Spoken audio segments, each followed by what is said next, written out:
What's up, everybody? YouTube family, back with another episode of Serie Addicts. I'm Marco Romano, and as always, I'm joined by Tito Yang. Got a lot of football to talk about on this episode. Two match days, match day 9, match day 10 in Serie A. And as always, talk about the teams, the Italian teams, and how it went for them in the Champions League. A Yep, lot of that's matches right. to go through, Tito. Or we're gonna probably speed round over a few that are not that important or maybe meaningful, or we may have not a lot of things to share. But uh, other than that, was there any other news, any things that's happened that you wanted to call out or talk about during the episode? Well, obviously, since the last time we talked, Juve made it official that they appointed Spalletti, and actually, Spalletti already had his first game with the team. That was on match day 10, so we'll talk about that in a little bit. In the meantime, Brambilla was put in charge of the team of Juve, but we'll talk about that during the Juventus game. But yeah, this guy, Igor Tudor, was sacked. And there have also been a couple of other changes in the benches, and we'll talk about those in a little bit as well when we talk about those specific teams.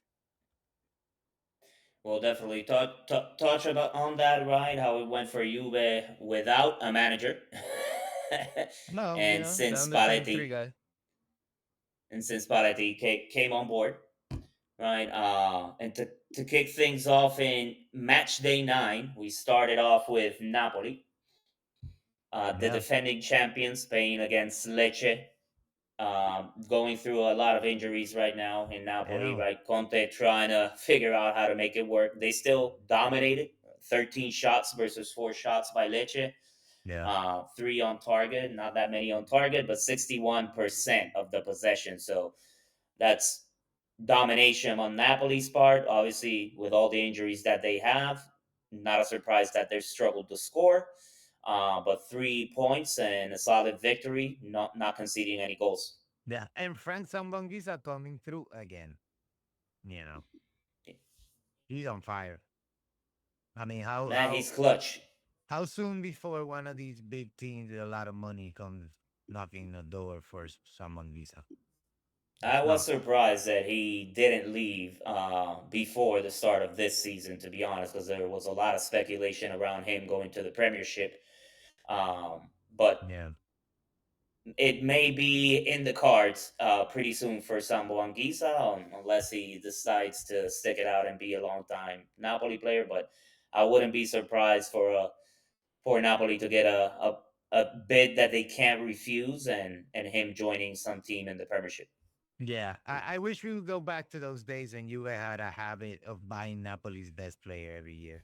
Because now we would have Kairat and Sambanguisa, I think. OC Man, or OC Man would have been a good pickup for you guys as well, McTominay. given McTominay. It's I don't know. It's Napoli's been having a hard time, I guess putting games away.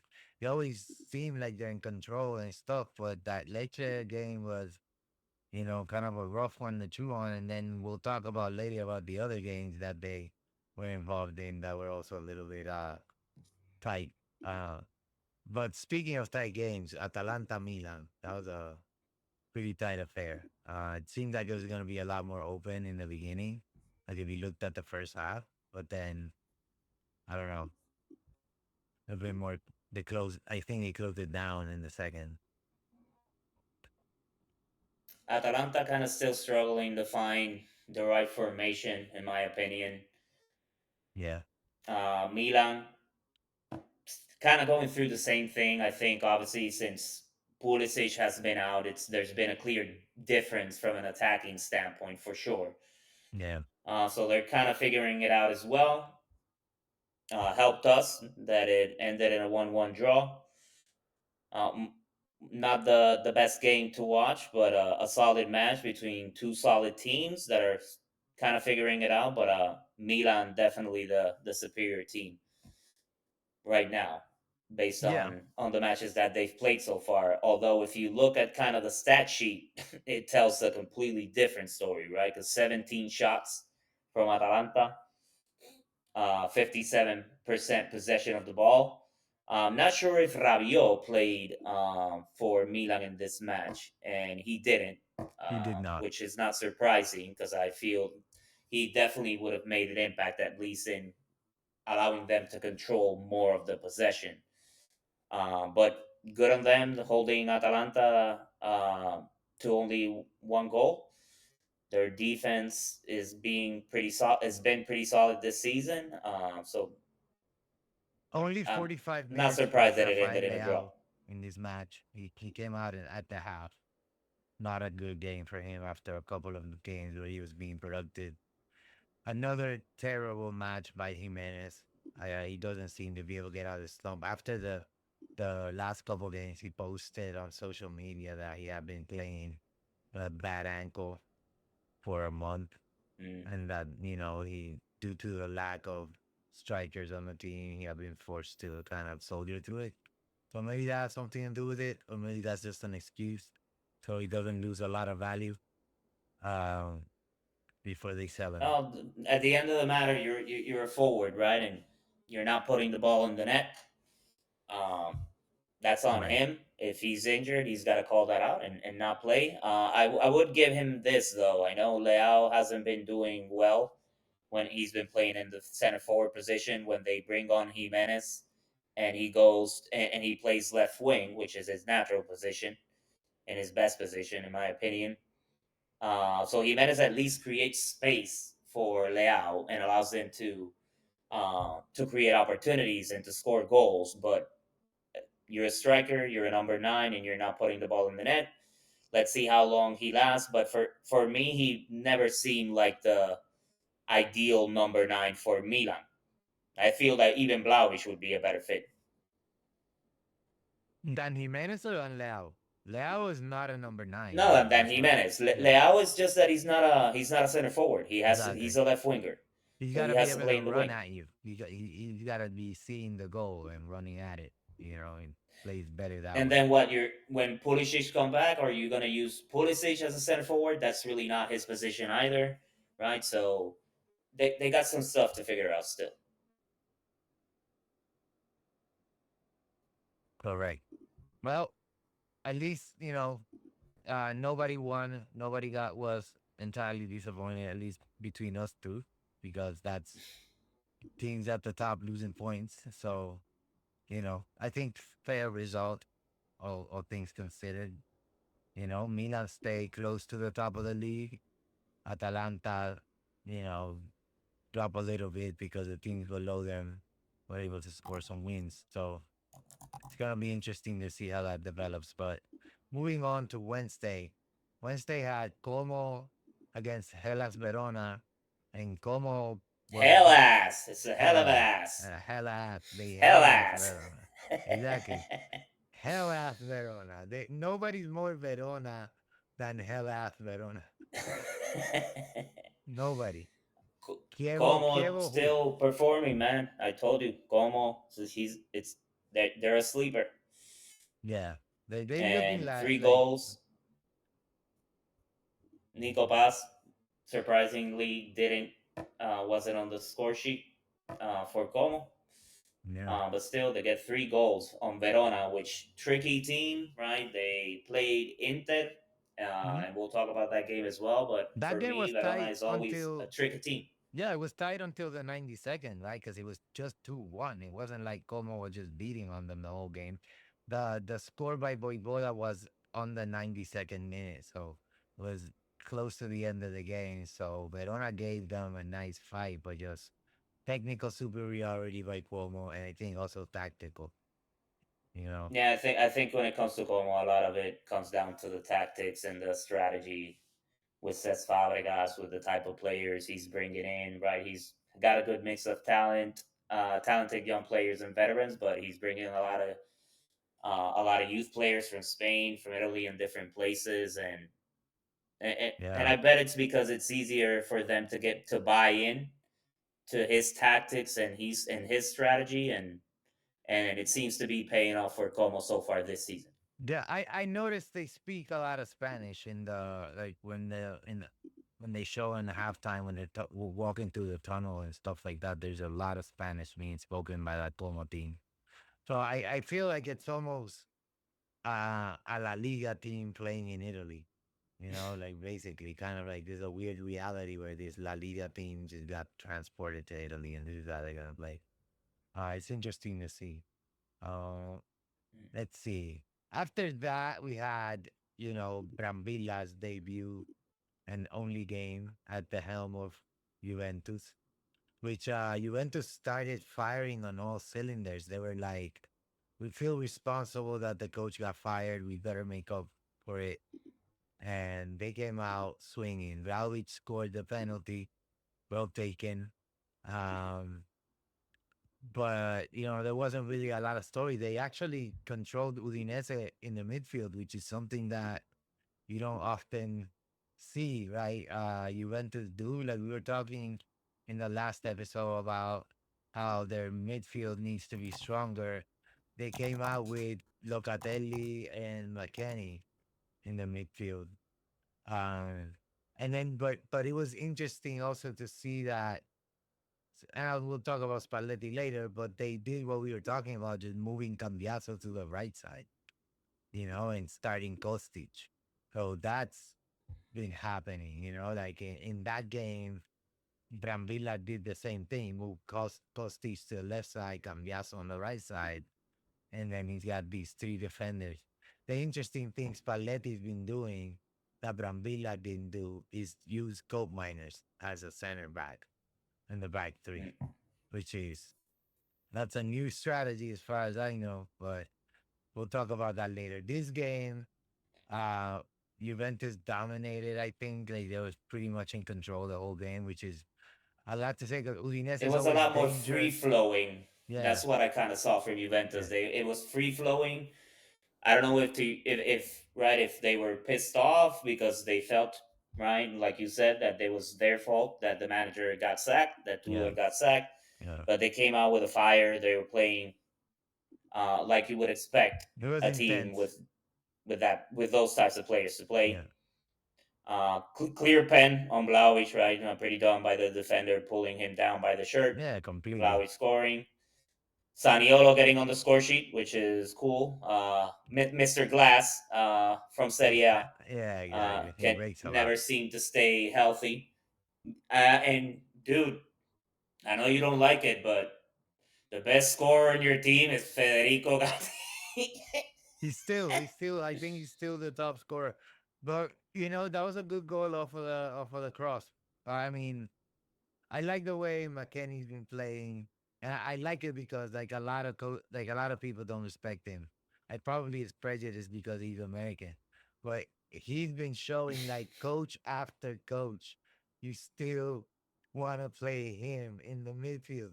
Even Spalletti now is like, now wait, we could take anybody out or leaving this dude in there because it's just the amount of work he puts in, like in between the lines, right?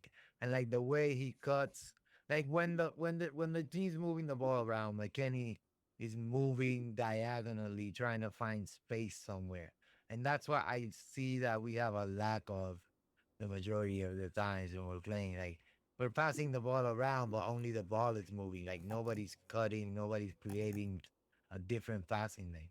In this game, it was basically, if you look at the stats, it was dominion by you. It was like 11 shots on goal versus Yeah, two. but You know, still, right? Two goals from two penalties. So they yeah. created a lot. They dominated, but they Hmm. struggled, right? Which has been kind of an ongoing theme at Juventus. Their new forwards and new signings aren't panning out. We were just talking Yeah, about Openda had Jimenez, a weak game too. Openda, and David, right? Yeah, Struggling themselves as well. yeah. I mean, I don't think Openda is necessarily struggling because I feel like he's in the right mindset and he's getting to the right spots. He's in the right positions. He's making the right passes. He's doing what he's supposed to do in his position. He's just not scoring. That's the problem. I think he's too timid when it comes time to take the shot. He thinks about it too much. He basically takes the ball and he's looking around to make the pass. I don't think that's a striker's mentality, and I don't Dude, it's think. like you said. He just needs to get a a good cut, a Better nice cut, haircut. right? Look good, feel Better haircut. good, Yeah. play good. Confidence. It's confidence. You know? Maybe they're born with it, but maybe it's Maybelline.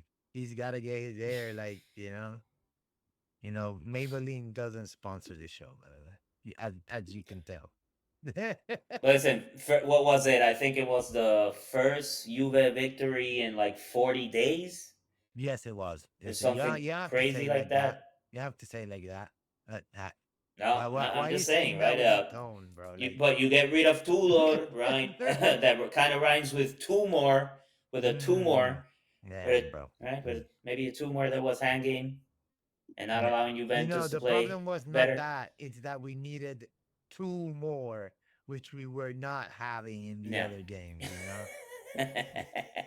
That's the problem. But hey, So, 3 points, right, for Juve. yeah, Helped out after again the past 40 days of struggling to get a victory. So and Udinese, physical team, again 2 pens, but still domination by Juve on that yeah, match. definitely.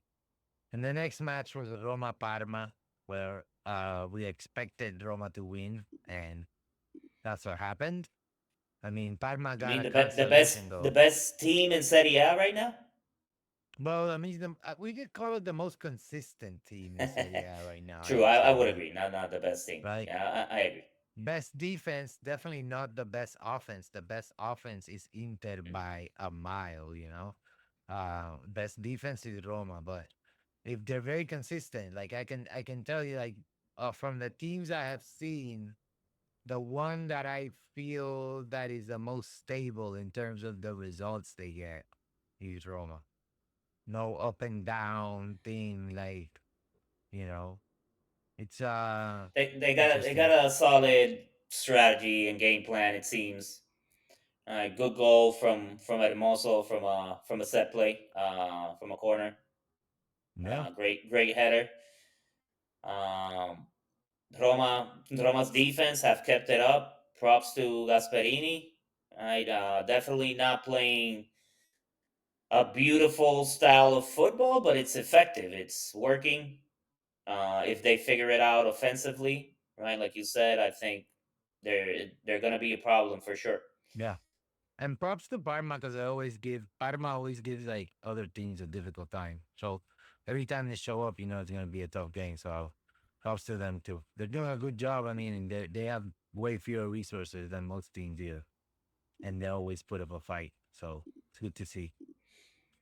And The the next, second goal for Roma was pretty good. Like Dovik, oh, Dobby, uh, he kind of controlled it, and that first touch was perfect, and then just a nice finish, which is nice to see. Right, one of their center forwards getting on the score sheet again. Great header by Hermoso, yeah. but 2-1 victory for Roma.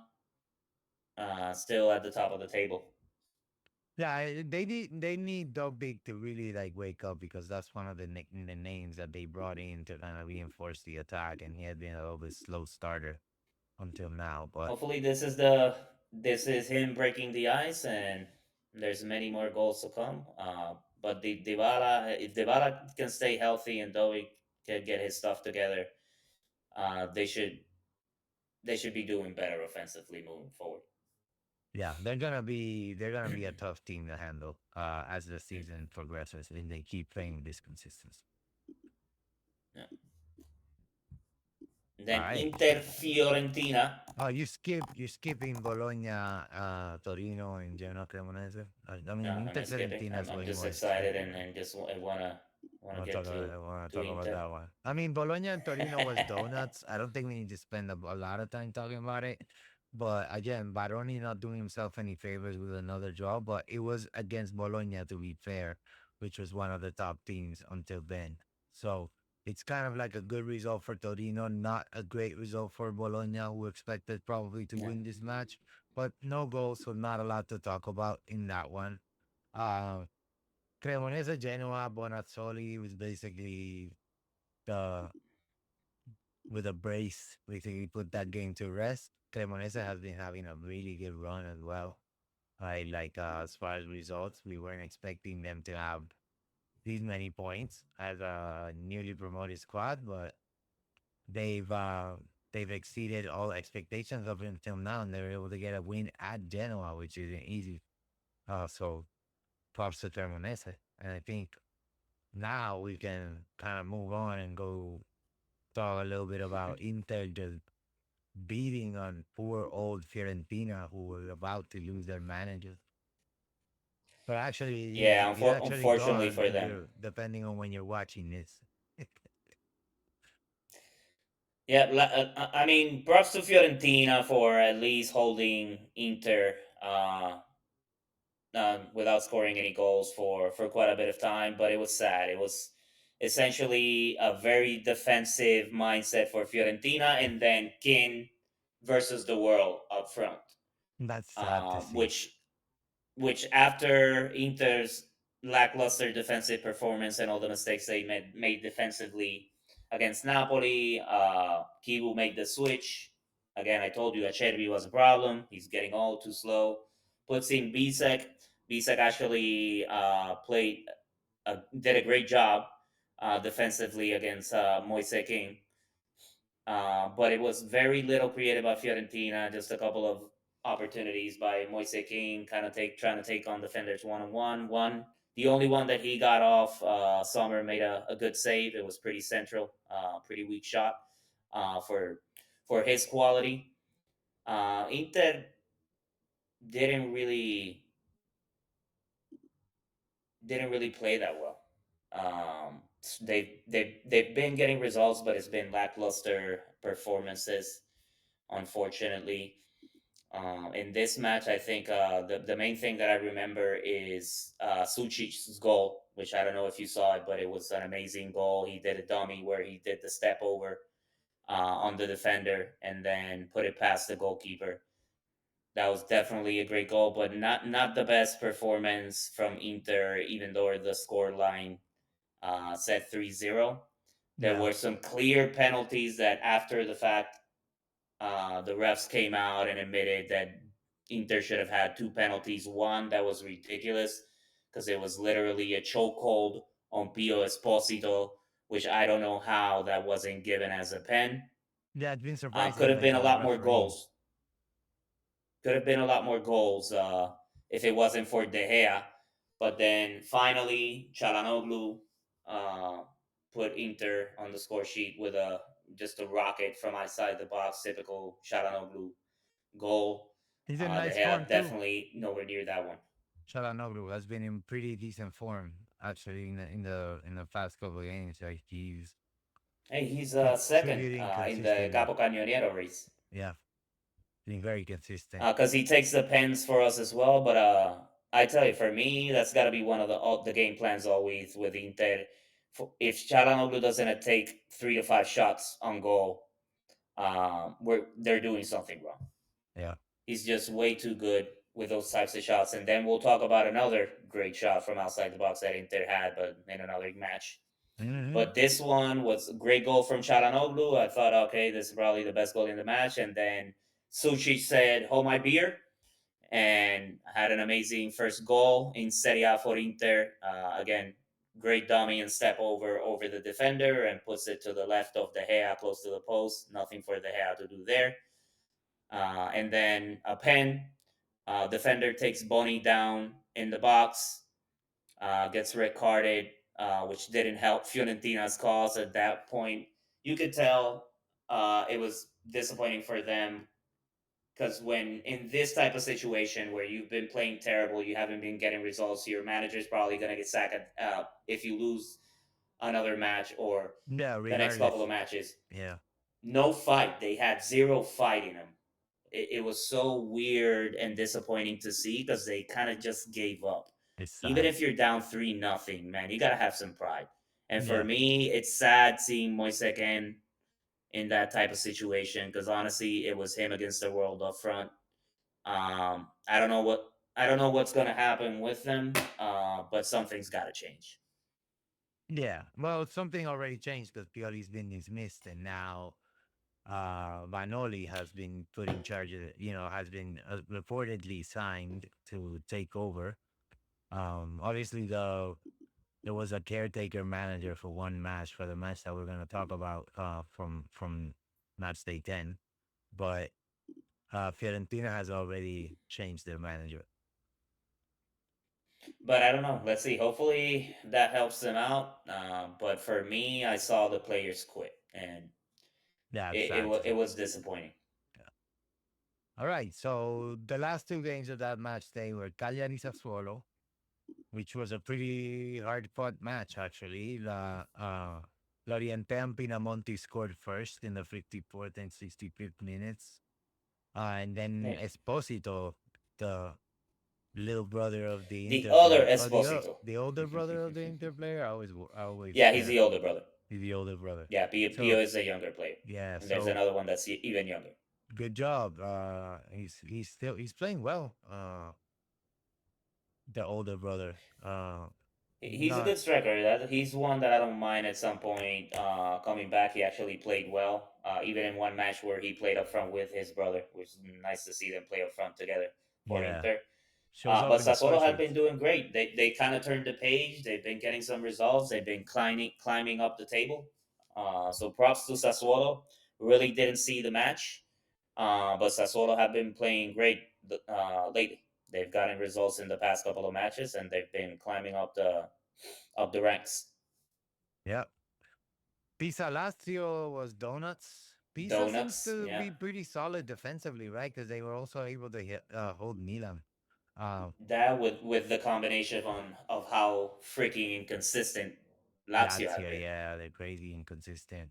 But it seems like Pisa is a hard team to beat at home, you know? I think people see that tower and they start shooting sideways, maybe. I don't know if that's the case. But in any case, So yeah, not another great result for Sari. Oh, keep an eye on him. He may be the next one.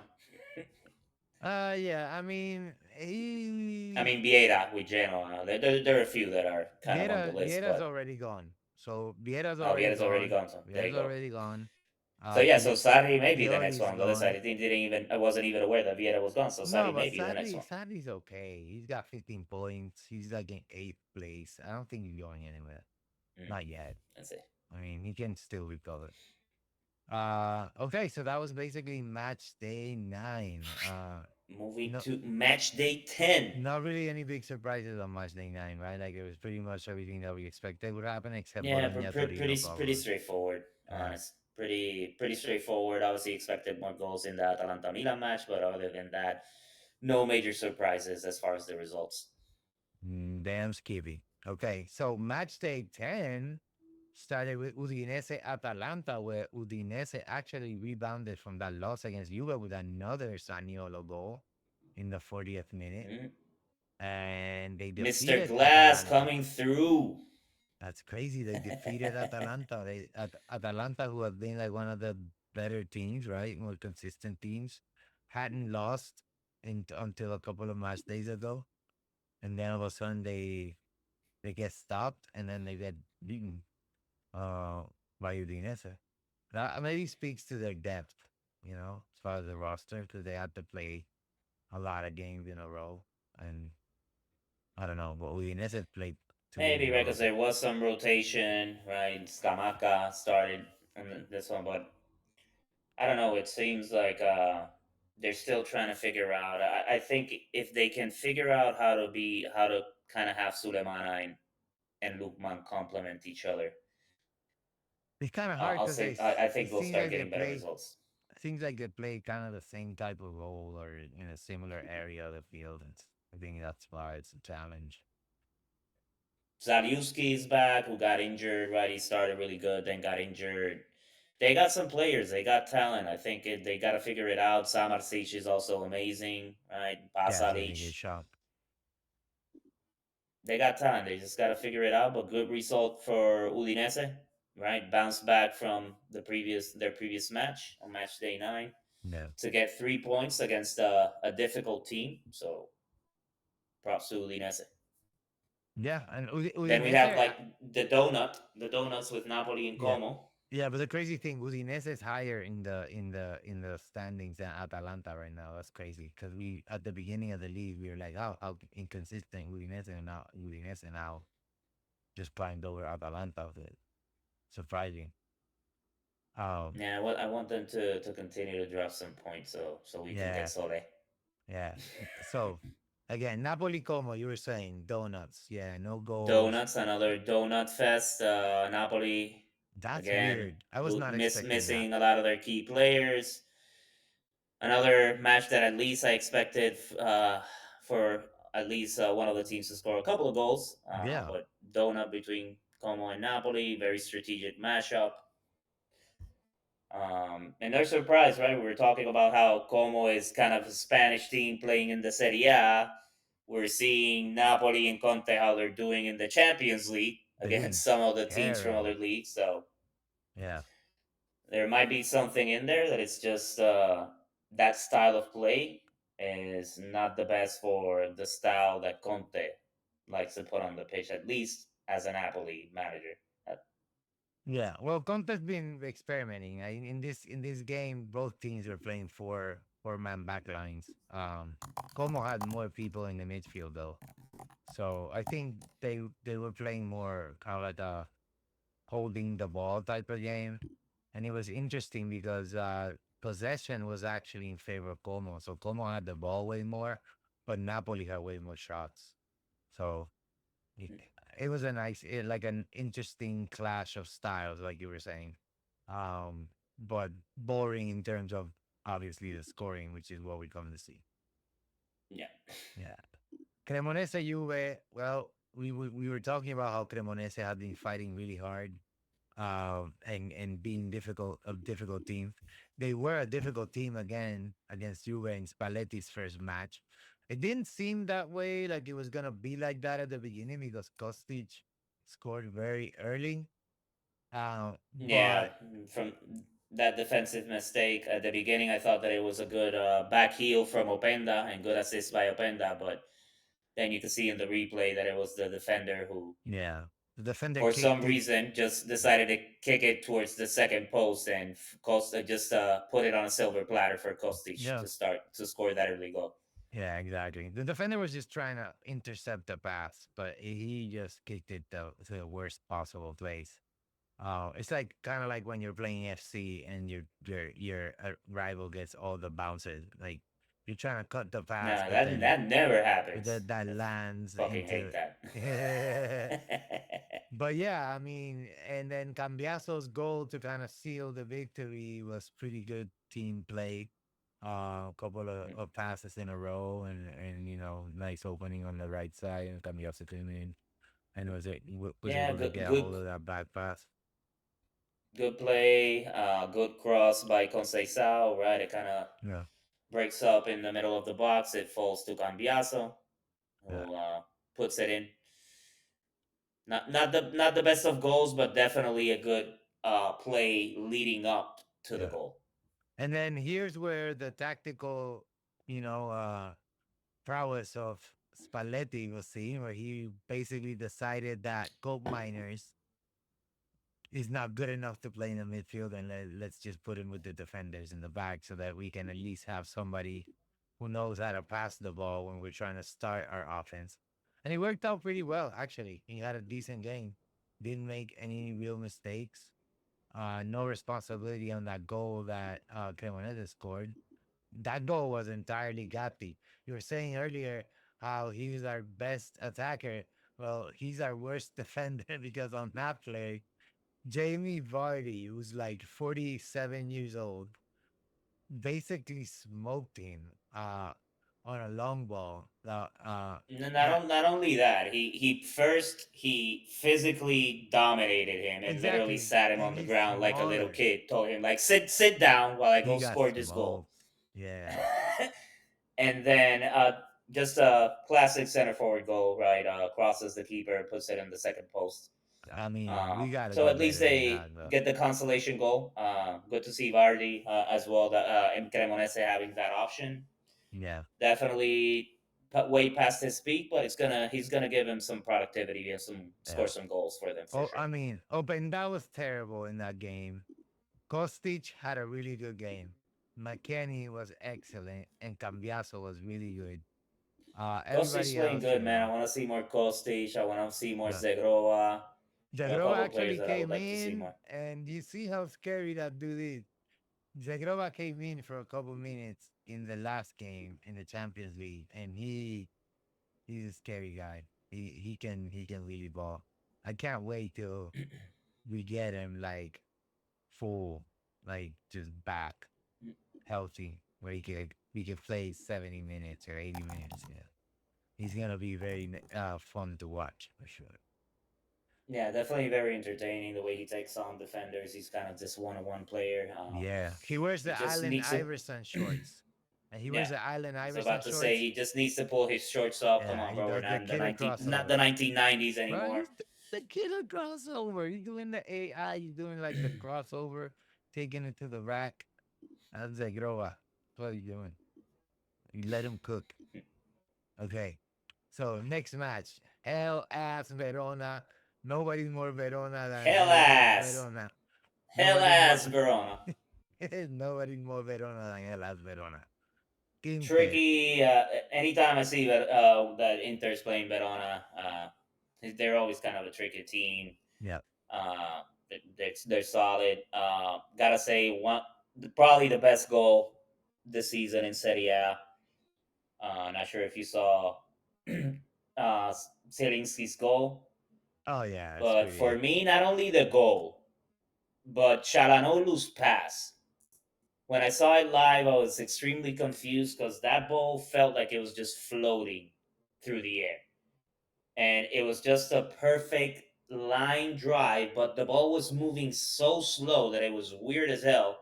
And then just ridiculous skill and placement by Selinski to put it on the top left side of the goal. No shot for the keeper, but that's the best goal that I've seen Inter for sure score, and probably I would say Bonazzoli's bicycle kick in the first match day maybe better, but amazing goal from Zelinski, which I'm happy because he hasn't been playing well when Kivu brings him on. So good to see him get on the score sheet, and again assist by Shalanoglu, who's been He's probably there our on best fire. offensive player. Yeah, bro.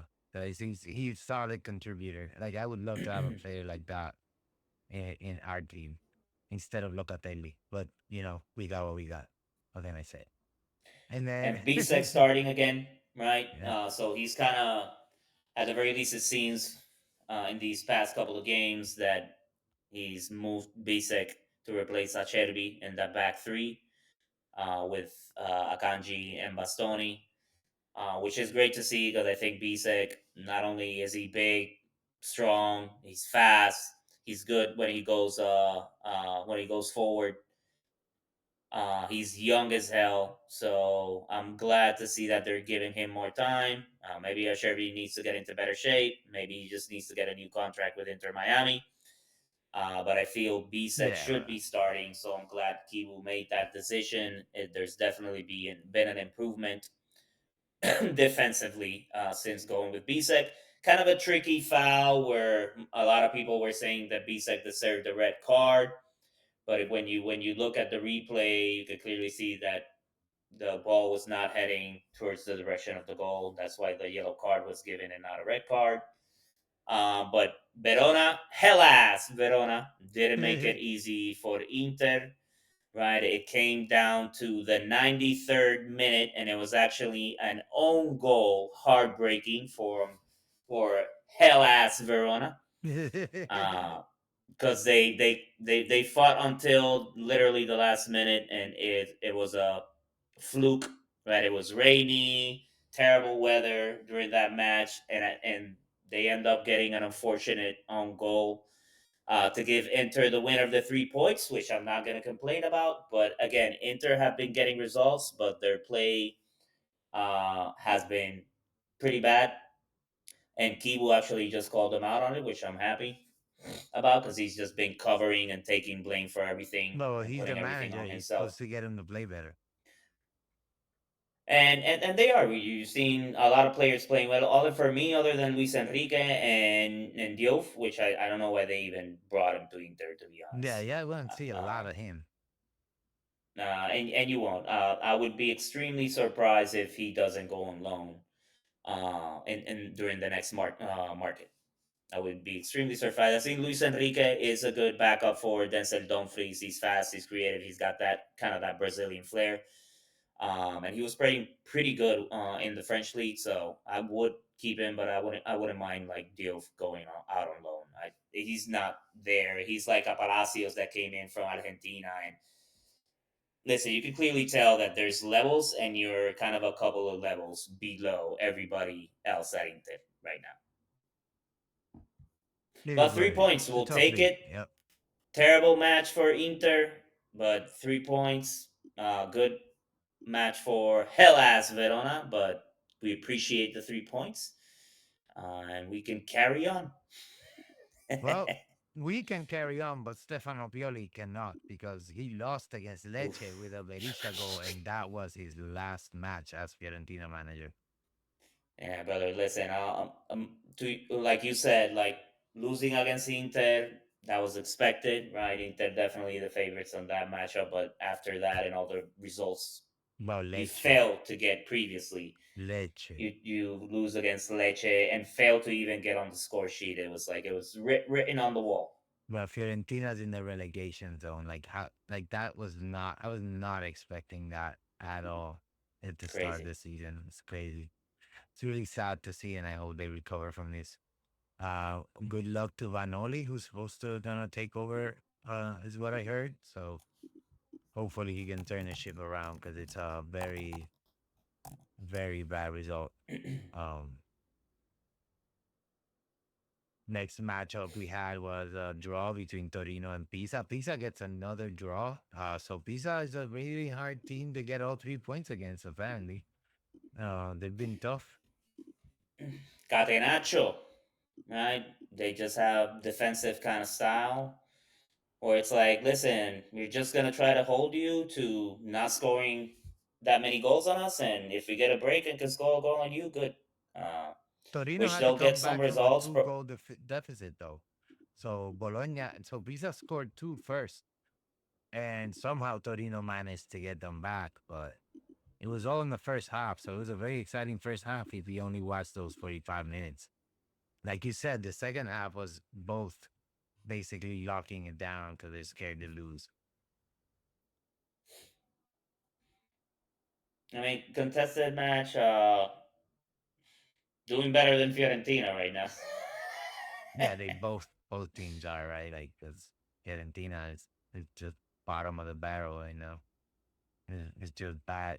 It's sad to see, and, but and, Torino and was at least another Torino team. are getting some points, right? And they're scoring some goals because they had a terrible start to the season, right? Yeah, Unexpected from Pisa, to your point. But Torino, they have been playing better. They have been scoring goals, which is good to see. Pisa, I think, is just as long as they avoid relegation, that's a successful season for them, especially with how level the playing field is in Serie A this season. yeah. So they're probably happy with taking away a point from this one. Yeah. All they need to do really to get out of the way they are is start winning against the smaller teams, right? Because they've gotten really good results against big teams. But they need to get those wins against the teams that they can actually beat, like the Lecce, Cagliari, Parma, those types of teams. And we'll see if they Mhm. can do it uh, going forward. But so far, not that bad. Parma Bologna again, Parma's always a tough team. They score in the first minute with Bernabe. But then I guess in the end, Mm. Bologna, they're just a superior team, right? In every Yeah, way, Bologna, I shape, or think, are form. starting. It's starting to click again for Bologna. They kind of getting back to their old self. Mhm. Uh, good good goal by Castro. Castro had a Castro, hell of a game, man. yeah, Yeah. we've been Inter have been kind of following for a while. I was surprised that they didn't even make a bid for him during the off season. Great player. I don't think he's there yet. Like to see him get a little bit more time at Bologna to kind of continue to develop a little bit. Yeah. But good goal by him. Then a stupid foul by a Parma defender. Right, gets red carded. Kind of messes up the game for Parma. Up to Yeah. that point, it had been a pretty pretty That was contested match. And then Ordonez. after that, yeah, and then everything kind of changed after the red card. Bologna started creating more opportunities. Then Castro gets on the score sheet again Yeah. for the second goal, and inevitably, right, they get a third in the 92nd minute to end it 3-1. Good victory for Bologna. Again, I feel they found their rhythm. They're They had getting some decent results. players. Yeah. Miranda had a great And game. Orsolini was pretty decent in that match as well. Orsolini is also another one. I think with Chalanoglu, he's up there, right, as far as the Capo Cañoniero uh, board. But they're they're they're starting to play well together. Castro had a slow start, but has been scoring goals in the last couple of matches. I think he's just going to continue to develop. Same with a lot of the young players that they have. Good that they have some veterans like Orsolini, and always good to see Bologna. Bologna is a team that I always enjoy watching. Their Yeah. style of play, they're always a good team to watch. They've been able to keep it up despite changing managers and losing Thiago Motta and like who Yeah, basically kind of took them to that level initially, and yeah, then kind of kept their they've identity, been right? able to Versus keep that going. Atalanta, where you see Gasperini left and they're kind of struggling to find Confused. that identity or create a new one, right? Yeah, yeah, exactly. Speaking of creating a new identity, Milan surprisingly was able to best Roma. I mean, they're playing at home, so that is a big advantage. But I mean, Roma had been one of the most informed teams, and then Milan had been a little bit shaky. In this match, they were able to go in front with that Pavlovic goal on the 39 Hmm. minutes, like a really good run by Leao there to say him up too. Um, Nkunku wasn't Yeah, that but Roma productive. dominated at the beginning of the game. It was crazy because Roma should have before, scored a couple of times, and they also got a penalty save, I believe. yep, which Dybala missed, but up till that the 39th minute when Milan scored, it was all Roma. Like it was all Yeah, Roma up to that point, and something all of a sudden flipped, and to end that first half and for the second half, then all of a sudden Milan started getting yeah, clear opportunities, which they failed to put away. Fofana had a sitter like 3-4 meters in front of the box, yeah. and he put it wide. So I think that once Pulisic is back, they'll get better. They're struggling to put the ball in the net. You could tell Allegri is frustrated as hell, It was a big but they win get for a good Milan. result against a solid team. Yeah, in a game they did not dominate. 63% possession for Roma, like you were saying. Like Yeah. No, Roma and was, that first half, it was up to that goal from Milan. It was all Roma. yeah, Like Milan looked sad up to they're that point. looking a lot better. I mean, these two are gonna be two of the top teams even at the end of the season. We're still gonna be talking Yeah. about these two because it looks, Yeah, but good. you can Hey, tell. 1-0, right? Loss for Roma. It's not like they conceded a ton of goals. Yeah, Again, Dybala missed the pen. They they missed could have win. They some could have clear won. chances. Um, Good save by Mike Nan, right? It wasn't that he missed. So props to the Milan keeper. Yeah, Good win for Milan. We've talked about it. The fact that they're doing this well are missing some key players like Pulisic, like Rabiot. Estupiñan didn't play on this game either. I don't believe. Yeah, And they don't have European football to worry about. They're gonna be there at the end of the day. exactly. Rabiot was also out in this match. I can imagine they had him.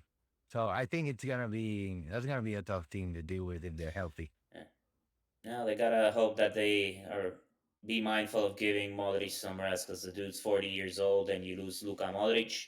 It's gonna be A big like drop of not having quality. Rabiot, right? You Yep. can maybe do with not having one of the two, but if you take both of them out, Big that's drop gonna of be tough for quality. Milan. Yeah, it's a big drop. Yeah, So Monday's matches.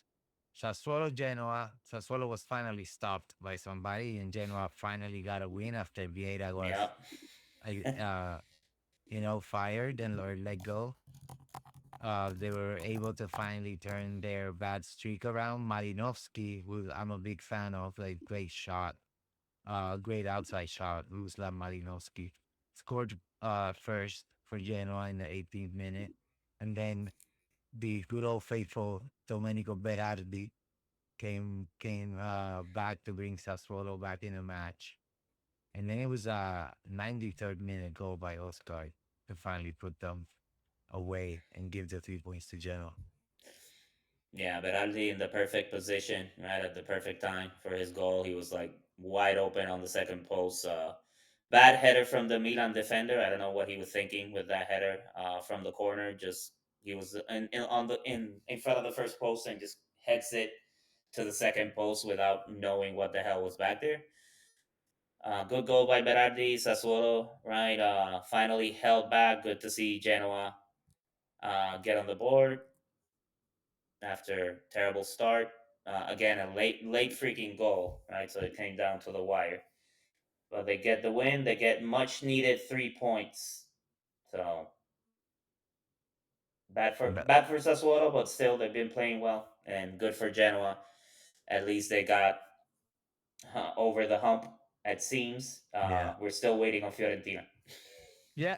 Well, you know who got over another hump? Lazio. They finally got another win on the board. So Sarri saving his skin. Doing For better, a you little know, while, for like a little yeah, bit longer. looking a little bit better than he began. But yeah, they were able to beat Cagliari. Second goal came in the 91st. But Lazio was pretty much in control of this match from start to Yeah, finish. Cagliari, obviously, obviously in this matchup is going to be expected to be the smaller team. Not completely dominant as far as possession, and Cagliari had two more shots on goal, but it just Lazio was better at putting opportunities away. They won more corners. But you know, it was kind yeah, of like a game contested, where Lazio right? was physical.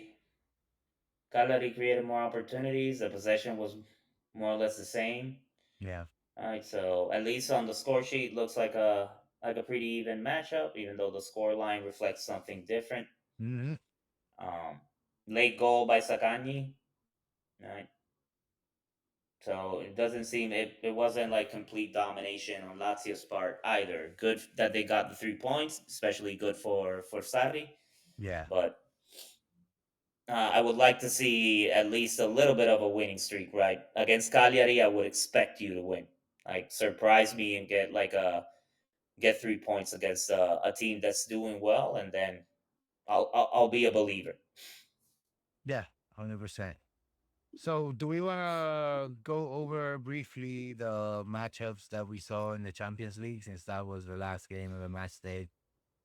We had The a we champions. had a fourth match day in the Champions League, and we had Napoli, Juve, Inter, and Atalanta in action. Yeah. Match day Napoli, for Inter played against Kairat Almaty, yeah, who just run for mayor in New York City. Won the election. He did awesome. I'm just kidding.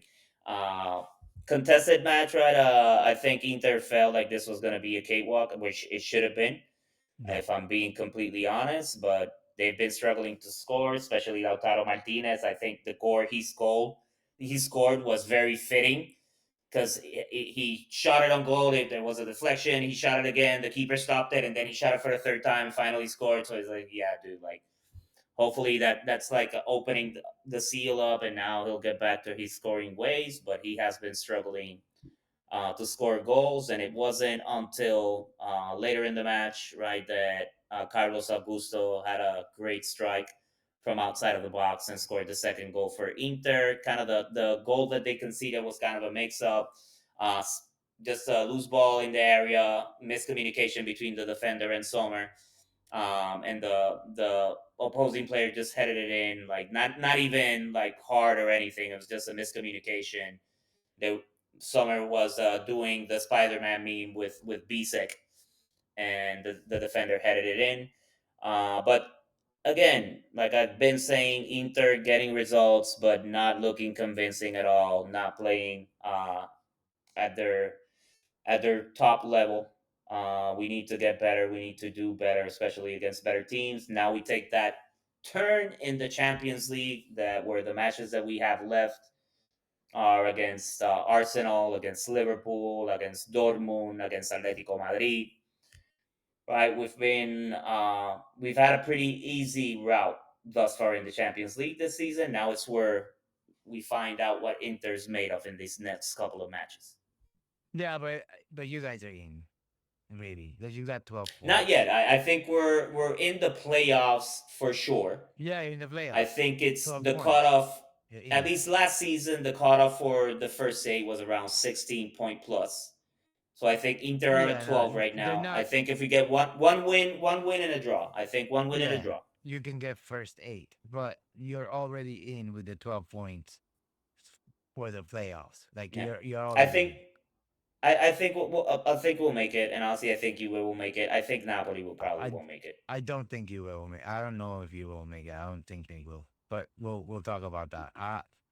Napoli and Eintracht drew after Napoli's disastrous display, where they got scored on like 6 goals. Now they had Yeah, a by draw PSV, which was a massacre. against Frankfurt, like Eintracht Frankfurt. Like that's a game that you would expect Napoli to win, but then you go back to Conte's not a Champions League manager, which No, is for sure. in some ways I would have loved if he came back to Juve just because of the fighting spirit and like he will probably win the Serie A with whatever team he coaches. But in the Champions League, it's almost guaranteed he will not do it. He'll delve. It's just he showed that everywhere that he's managed.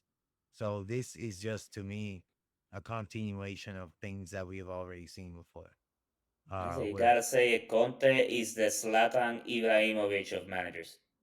yeah, He's it not. might just be It's not in his cards to win the Champions League. that's Unfortunately, it just not seems what like. he does. Yeah, it's just not what he does.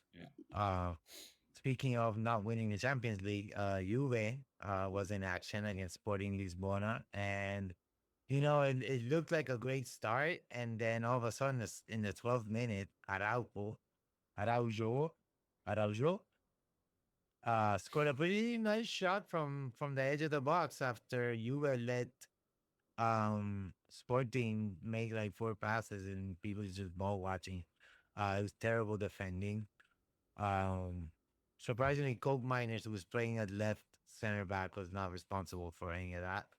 Um, but I would expect Juventus defense to do better. But honestly, second match that Spalletti was in charge, so there's not really like a lot of time for him to have made any type of impact yet. But we saw it again. Cambiaso on the right side, Kostic on the left, and great game by both players. You and I had been saying this in like the earlier episodes, like why don't they do that? Why are they playing Kalulu, outside of the center back position and making him run up the wing? He doesn't do that well, etc., etc. And then why are they playing these people on the left? Like Cambiaso's playing on the left, he's being wasted, whatever. Now they flip them, and it seems like it works a lot better in terms of attacking. McKenny looks like a different player. Turam had a really rough match. He's coming back from Mm. like a calf injury, so wasn't feeling great. You could tell in the way he was playing. Well, honestly, we don't really have a lot of subs, but I was happy to see Miretti and Zagrova get minutes and come back because Miretti is a player that I think if we use him properly, he's kind of like a Verratti type, uh, not Verratti, I want to say Frattesi type character, right? He's like a midfielder who's not going to play that regista role, but he can play kind of like a mezzala type role and attack the box and be offensive and create chances. So I'm happy to get Miretti back, and I was happy to see Zagrova back on the field because every time he comes on, it's like defenders start panicking around him, like they really can't mark him. And so he looks like the type of player that he can basically take on anybody one on one, and it's always cool to see them. But the problem is staying healthy. So we'll see if we can use them more than sporadically. I think it'd be a big advantage, especially when a game gets tight and you need somebody to unlock the defense. But Juve wasn't able to unlock the defense past what Vlahovic did. So I mean, I was expecting you guys to win this match, right? yeah, In for sure. 26th spot right now with 4 points. And if you look right, kind of around 12 is where you want to be at least in the playoffs. I think you'll get there. I think you have two upcoming matches that Juventus should win. Yeah, You have some two tricky matches with Benfica and Monaco, which but the other two matches I think Juve should win. I won't say easily because yeah. things haven't been coming easily for Juve given I'm the worried team that about they have. Benfica, not But Monaco, honestly. But again, but the other two matches, right? The next two matches you should win, which Yeah. would take them all the way up to 10 points, and Hmm. then you either got to get a win against Benfica or Monaco, Yeah, which tricky teams. And I would definitely agree with you. Say that Benfica is the better and yeah. the harder matchup for Juve out of all those Always. four teams, and or Monaco and Benfica. So it's gonna come close. I still believe that Juve is gonna make it to the playoff round. Napoli, even though they're in sitting in 24th place with the same amount of points as Juventus, given Conte's track record, given the injuries that they have, hopefully they recover Lukaku for some of the upcoming matches that they have. But I give into Juve more chance of going through than Napoli. Yeah, I think honestly, Atalanta has more chance of going through than Napoli and Juve actually right now because they're already at 7 points. All they gotta do is basically win one, draw two, and they're in. Uh, so it's gonna be interesting. Atalanta also had a You actually midweek have match. 3 points, Yeah, they got not 3 points. four. Yeah, it's gonna be rough. They Ah, gotta so that's win. tricky, man. They gotta win three matches. So out of the Yeah, four that are remaining, you have to win three at least to be in yeah. the playoffs. To get to So 12, and even with that, yeah, that's what I'm saying. Atalanta with 7 points, they just beat Marseille in this last round with a goal by Samardzic in the 89th minute, coming through for the team. Uh, Atalanta has a much better chance of making it. But let's see. Let's see if Spalletti is able to turn it around. I mean, being Juventus, expecting 3 wins out of four is not really out of character. That's something that's typically what we are supposed to be doing. So if we're not doing that, then that's a problem. So hopefully yeah, no. things will go back to normal. Let's hope. It would be pretty sad if there's only one Italian team or two, even two Italian teams that make No, it that'll be through. tragic. That'll be tragic. I hope, honestly, for the sake of Serie A Calcio and everybody who loves watching it, that all four Italian teams make it to the Champions League later Yeah, rounds. there's still a chance, right, that can happen at least, right, make it to the playoff. Yep. Maybe not the round of 16, but at least the Yeah, playoff that's all rounds. they got to do because then it's But just two games. it's tough, and it all depends on right what kind of matchups you have coming up. I don't know who Atalanta or Napoli are playing, right? I know who Juve and Inter are playing, so I know it was a kind of easy for us up to this point. Now it's where it gets a little bit tricky. For you guys, it's two one good match, I guess, and what should be a good match, and can go either way, in my opinion, with Benfica. And then I think, to right, like you said, we should be able to get the other three wins and hopefully make it through. But let's see. Ci vediamo. Yeah, that's it, bros. Appreciate everybody. We went through a lot of games, a lot of matches. Looking Yeah, this forward was to a the long next one. match day. Real quick before we dip, any good matches coming up in the next Serie A match day to call out real quick? Just a quick preview. Match day 11. Oh, What do yeah, we got? match So day we got 11. Inter Lazio. We got Let's see Juve Torino, il how derby Lazio della responds Mole. there. Il derby Juve della Mole, Torino, they got the Napoli. derby going on. Yeah, Bologna Milan playing Napoli. Parma. Bologna Napoli is going to be a Bologna good match. Napoli is going to be a good match actually Yeah, now with Napoli missing some key players. Bologna starting to get into their groove. That's yeah, actually a good matchup.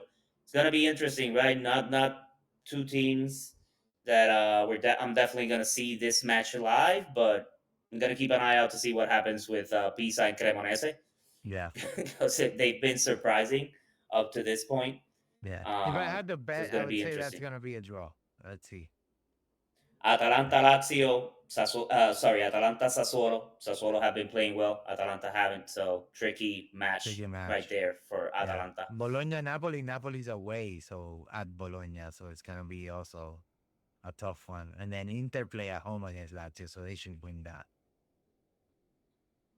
Let's see. They got to get it together. I'm glad again Yeah. that Kiwa at least called them out after the Champions League match and just Yeah. came down on them, told them you guys got to do better.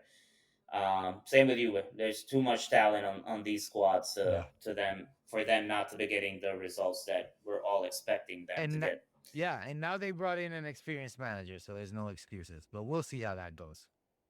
Let's see Eh, how it plays out. But yeah. it's been awesome. Appreciate everybody joining. Thank you. Please like and subscribe. Leave a Yeah, all comment. right, that. Let Yeah. us know what you think. Let us know what you would like to see. But keep tuning in. We'll keep these going after every match day, giving you our thoughts, our opinion. I'm Marco Romano with Tito Yan. Peace, Yes, sir. everybody. We'll see you on the next one. All right.